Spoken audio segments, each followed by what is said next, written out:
If you fell ill in 1850s London, your greatest concern wasn't the air you breathed or the water you drink.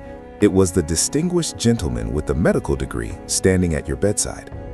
History often portrays Victorian doctors as noble pioneers in top hats, but in reality, a visit from a physician was frequently a one-way ticket to a permanent rest.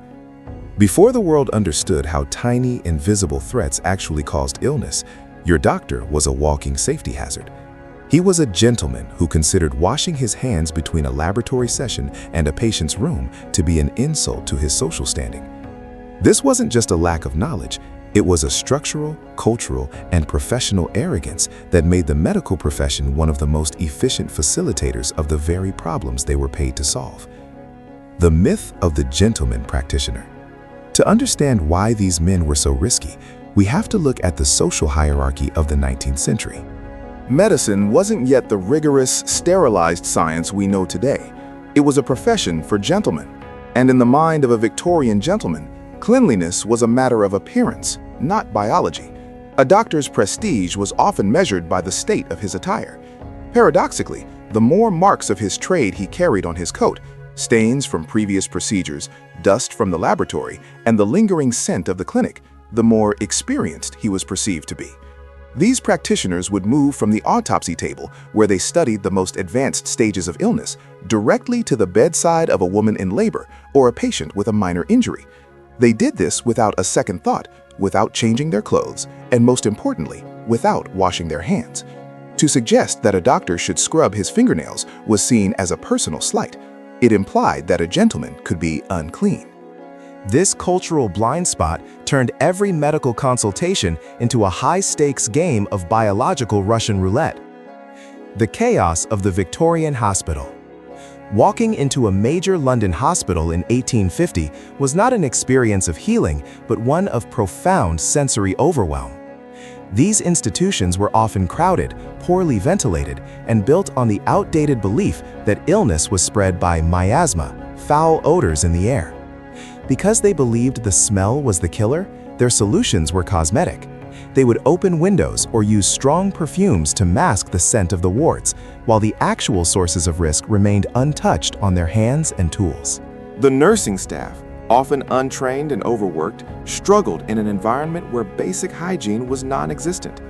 Bedding was rarely changed between patients, and the concept of cross-contamination simply didn't exist in the medical vocabulary. If you entered the hospital with a broken leg, there was a significant chance you would leave, or fail to leave, due to a respiratory issue or a fever contracted from the patient in the next bed. The hospital was a place where various conditions were gathered under one roof, allowing them to mingle and spread with terrifying efficiency, guided by the very hands meant to stop them. Speed over safety, the surgical theater. In the surgical theaters of the mid-19th century, the most valued trait in a surgeon wasn't precision or a steady hand, it was speed. Before the reliable use of anesthesia, a surgery was a race against time and the patient's physical endurance. A surgeon who could remove a limb in under 2 minutes was a superstar. This focus on velocity, however, led to catastrophic errors and a complete disregard for a safe environment. The tools of the trade, saws, knives, and clamps, were rarely cleaned between procedures. They were kept in velvet-lined cases that became havens for microscopic threats. A surgeon might sharpen his blade on the sole of his shoe or hold a needle in his mouth while preparing a stitch. The theater aspect was literal. Students and spectators would pack the benches, wearing their dusty street clothes, coughing and sneezing into the open workspace. It was a public performance where the cost of admission was often the patient's future health. The toxic cabinet, remedies that poisoned. When a doctor wasn't using a saw, he was reaching for his medicine chest. The Victorian pharmacopoeia was a collection of substances that would be considered highly regulated or outright banned today. Because they didn't understand the internal mechanics of the body, their goal was balance. If you were ill, they believed you had too much of something, and the solution was to purge the system. Mercury was the superstar of the Victorian doctor's kit. Prescribed for everything from headaches to serious long-term conditions, it was given in doses that caused the teeth to loosen and the nervous system to fail. They called it Calavel, and it was treated as a cure-all, despite the fact that it was slowly deteriorating the patient from within. Arsenic was another favorite, used as a tonic to give patients a bit of color and energy. While it might have provided a temporary boost, it was a slow-acting toxin that accumulated in the system. Then there was the practice of fluid balancing, a polite way to describe the removal of blood. Even when a patient was already weakened by poor nutrition or a high fever, the doctor would use leeches or lancets to remove excess blood.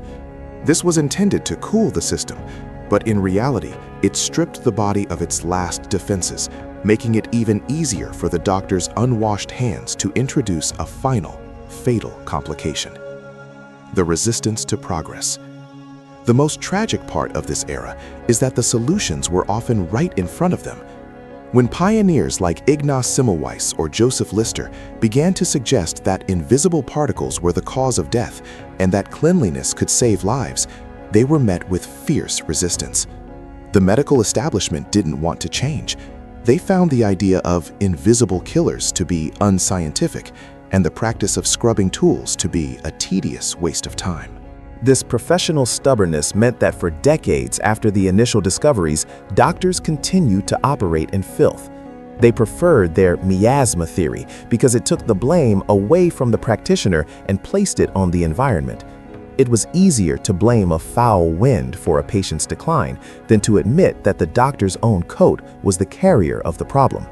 This era of denial prolonged the dangerous age of medicine, leaving a trail of lost lives that could have been saved by a simple basin of soapy water. A legacy of risk and resilience. Victorian London was a city of incredible progress: trains, telegraphs, and massive architecture, but its medical system was a relic of an ignorant past. The doctors were respected members of the elite, yet they were often the most direct link between a minor illness and a tragic outcome.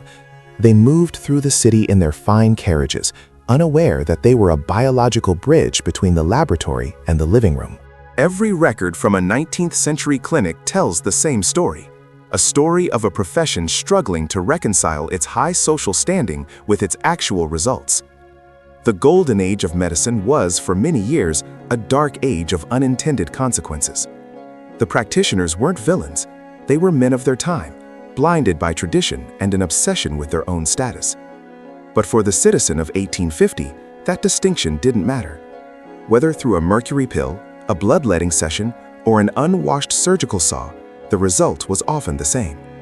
The transition to a safer world only happened when the medical community finally traded its arrogance for a microscope. The shift from gentlemanly medicine to scientific medicine saved millions, but it came too late for those who lived in the shadow of the Victorian doctor. As we look back at their tools and their theories, we see a reminder that the most dangerous thing in the world is not a lack of tools, but a lack of humility in the face of the unknown.